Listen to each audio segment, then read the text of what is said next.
ئەحمەد هوشار بەڕێبەری فڕۆکەخانەی نێودەوڵەتی شاری هەولێر. کاک ئەحمەد سڵاوت لێ بێ و سپاس بۆ دەرفەتە. هۆکاری ڕاگررتنی گەشتی ئاسمانی بۆچی دەگەڕێتەوە؟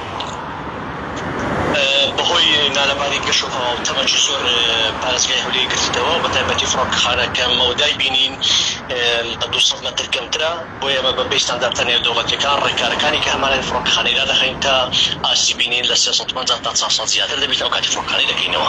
کاک ئەحمەد تاوەکو کەی ڕاگررتنی گەشتە ئاسمانیەکان بەردەوام دەبێت؟ ئێمە دیار نییە کە زۆرتێک تەمەکە نەمینێتن فڕۆکەخانەی دەکەینەوە. بەڵێ تاوەکو ئێستا ئاستەنگ بۆ چەند گەشتی فڕۆکاوانی دروست بووە و چەند فڕۆکە لە ئاسماندا ناتوانیوە بنیشنەوە؟ جارێک دیار نییە و خەریجە تەنسیبکردنی ڕێحلەکان و پایلۆتەکان و موافقات و تەحویلی مەطارەکان و خەریجە مۆزوعانەیە جارێک ئامارەکە بە وردی بەدەرناکەویتن. ئەم شەو دەکرێتەوە؟ نازانم. بەڵێ زۆر سپاس کاک ئەحمەد بۆ ئەو کاتەی کێ بێ.